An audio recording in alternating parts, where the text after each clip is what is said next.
Exercise set 6.3 question number है 5. A chord of a circle of radius 15 centimeter subtends an angle of 60 degree at the center of the circle. Find the areas of the corresponding minor and major segment of the circle.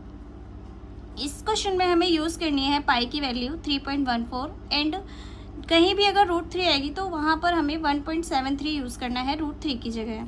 तो question कह रहा है कि इसमें हमें जो radius दे रखी है वो 15 सेंटीमीटर है और जो एक एंगल से ना हमें एक कॉर्ड मिल रही है, ठीक है। जो एंगल है ना उसका 60 डिग्री है।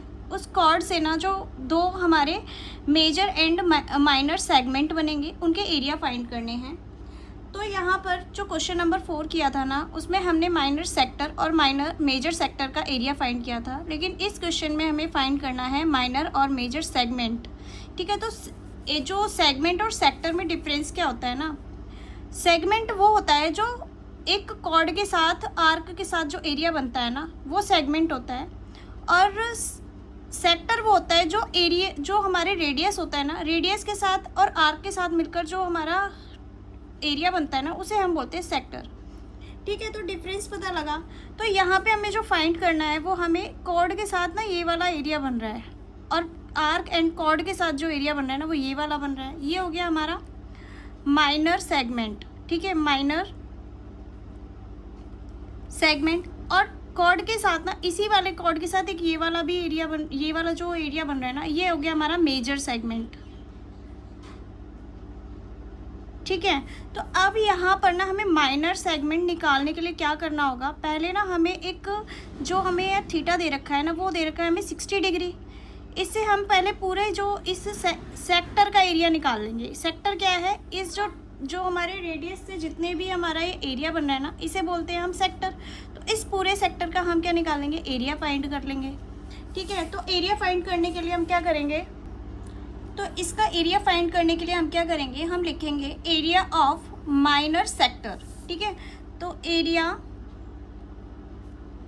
ऑफ माइनर सेक्टर, सेक्टर निकालना है हमें, तो pi are square multiply theta upon 360 degree होता है। तो अब जो हम ये फॉर्मूला लगा के जो ये निकालेंगे ना ये किसका है एरिया आएगा, इस पूरे जितना भी ये सेगमेंट है ना जो ये सेक्टर है इसका एरिया आ जाएगा पूरा, ठीक है। सेगमेंट और सेक्टर जो है ना उसका एरिया आ जाएगा। तो बस पाई की वैल्यू हमें क्या लिखनी थी, 3.14 लिखनी थी, और आर है हमारा 15 का स्क्वायर है तो 2 बार 15 लिख दिया, और थीटा क्या है हमारा 60 डिग्री अपॉन 360 डिग्री। 0 से 0 गया, 6 1 जा 6, 6 6 जा 36, ठीक है। ये पॉइंट हटाएंगे, नीचे हम लिख देंगे 100 क्योंकि पॉइंट के बाद है 2 डिजिट। इनको हम ना काट देंगे जितना कट सकता है। तो यहाँ लिख देंगे 3 2 जा 6, 3 5 जा 15, 2 1 जा 2, 2 1 जा 2, 2 5 जा 10, 2 7 जा 14, ठीक है। अब इसको भी काट दो, 5 1 जा 5, 5 2 जा 10 एंड 0, फिर यहाँ पर 5 3 जा 15 एंड 5 4 जा 20। तो जो हमारे यहाँ वैल्यू बचती है यहाँ लिख देंगे हम, जो लिखा है 157 मल्टीप्लाई 3 एंड अपॉन में बचा 4, ठीक है। जब हम इसको मल्टीप्लाई कर देंगे तो हमारा आ जाएगा 471 अपॉन क्या आ जाएगा 4। अब इसे डिवाइड करेंगे तो हमारी वैल्यू आएगी 4 1 जा 4, देन 4 1 जा 4, 3 बचा, फिर आ जाएगा 4 7 जा 28। तो हमारी जो वैल्यू आएगी ना वो आएगी सेंटीमीटर स्क्वायर, ठीक है, 117.75 सेंटीमीटर स्क्वायर। यानी कि ये जो सेक्टर है ना इसका एरिया निकाल लिया। लेकिन हमसे क्वेश्चन में पूछा है हमें निकालना है माइनर सेगमेंट, यानी कि जो ये एरिया दिख रहा है ना कॉर्ड और आर्क से जो एरिया बन रहा है ना हमें ये वाला सेगमेंट निकालना है, ठीक है, सेगमेंट का एरिया निकालना है। तो अब इस एरिया को निकालने के लिए ना अगर हम इस सेक्टर में से ना इस ट्राइंगल को माइनस कर देंगे अगर हम, तो ये माइनर सेगमेंट निकल आएगा। तो यहाँ पर ना हम क्या करेंगे, माइनर सेगमेंट इस सेक्टर में से क्या माइनस कर देंगे हम, एरिया, ट्राइंगल निकाल देंगे। पहले तो ट्राइंगल देखो कौन सा बन रहा है, अगर ये 2 रेडियस हैं तो ये 2 लाइन इक्वल है, ये 2 लाइन इक्वल हो गए तो ये जो एंगल हो गए ना वो भी इक्वल हो गए, ठीक है। अब 60 डिग्री है। अब जो ट्राइंगल होता है उसके जो तीनों जो कोण होते हैं ना एंगल होते हैं वो कितना होता है, टोटल 180 होता है। 180 में से 60 माइनस कर दो तो 120 बचा। अब 120 को इक्वल डिवाइड करेंगे तो 60 डिग्री 60 डिग्री हो जाता है, ठीक है। क्योंकि दो लाइंस इक्वल है तो ये क्या होगा, ये दो एंगल भी इक्वल हो गए। तो यहाँ पर देखोगे ना, ये भी 60 डिग्री है, ये भी 60, ये भी 60 है।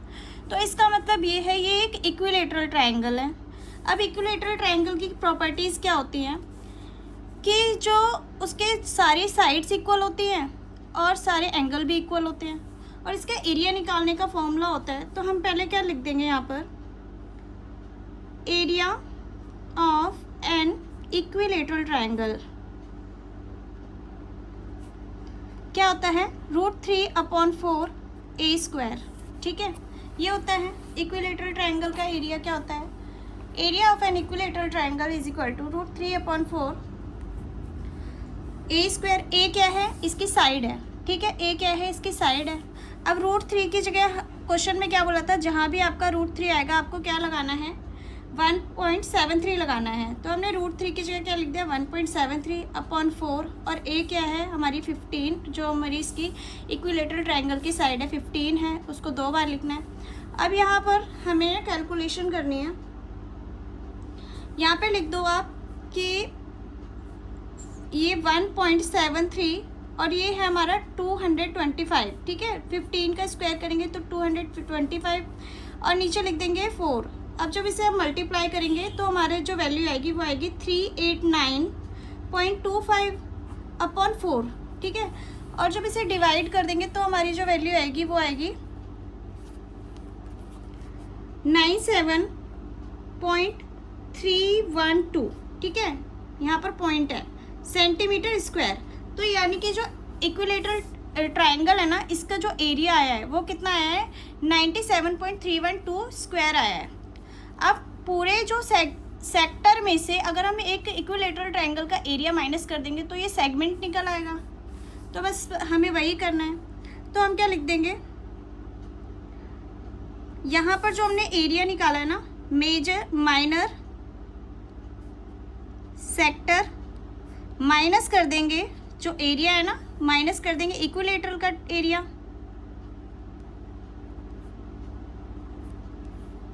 तो ये हो गया एरिया ऑफ माइनर सेक्टर और एरिया ऑफ इक्विलेटरल ट्रायंगल। जब माइनस करेंगे तो क्या आएगा, हमारा जो ये आया है पूरा सेक्टर वो कितना आया है, 117.75, माइनस कर देंगे 97.312। ठीक है, माइनस कर देंगे तो जो हमारी वैल्यू आएगी ना वो निकल के आएगी 2043437 करके कुछ आएगी। ठीक है, ऐसे आएगी सेंटीमीटर स्क्वायर। ये जो आई है ना वैल्यू, वो हमारी आई है माइनर सेगमेंट की। ठीक है, किसकी वैल्यू आई है, माइनर सेगमेंट। अब बस हमें वही करना है यहाँ पर। अब माइनर सेगमेंट तो हमने निकाल लिया, अब हमें फाइंड करना है जो मेजर सेगमेंट है ना, कॉर्ड के साथ जो मेजर सेगमेंट बन रहा है ना, उसका हमें एरिया फाइंड करना है। तो पहले हमें पूरे इस ट्रायंगल का इस सर्कल का एरिया पता होना चाहिए। तो हम लिखेंगे area of circle pi are square.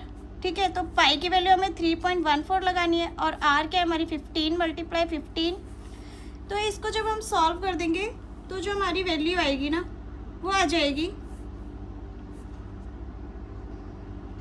इसको जब सॉल्व करेंगे 3.14 × 225 को जब मल्टीप्लाई करेंगे ना तो हमारी जो वैल्यू आएगी वो आएगी 7065 सेंटीमीटर स्क्वायर। यानी कि ये जो है ना, ये हमारे पूरे एरिया ऑफ सर्कल है। ठीक है, पूरे सर्कल का एरिया निकल आया है। अब पूरे सर्कल का एरिया में से हम क्या करेंगे, माइनर सेगमेंट को अगर माइनस कर देंगे तो मेजर सेगमेंट आ जाएगा। तो हम लिख देंगे एरिया ऑफ सर्कल, माइनस कर देंगे अगर हम इसमें से माइनर सेक्टर, माइनर सेगमेंट, क्योंकि हमें सेगमेंट निकालना है।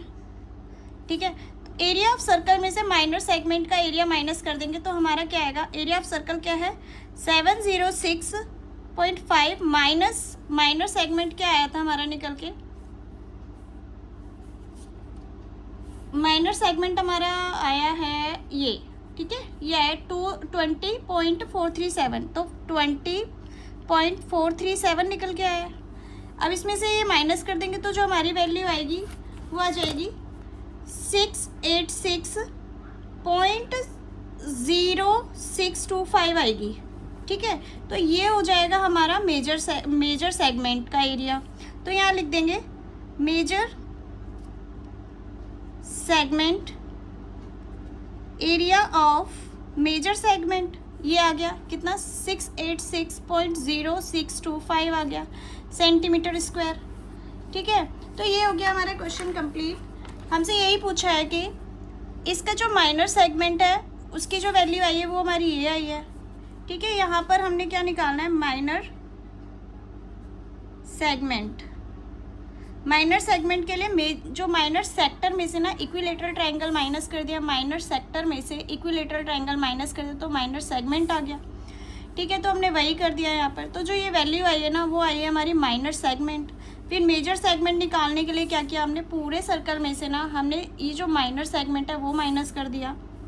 पूरे सर्कल का एरिया क्या आया था हमारा 706 आया था, उसमें से हमने माइनर सेगमेंट माइनस करा तो मेजर सेगमेंट आ गया।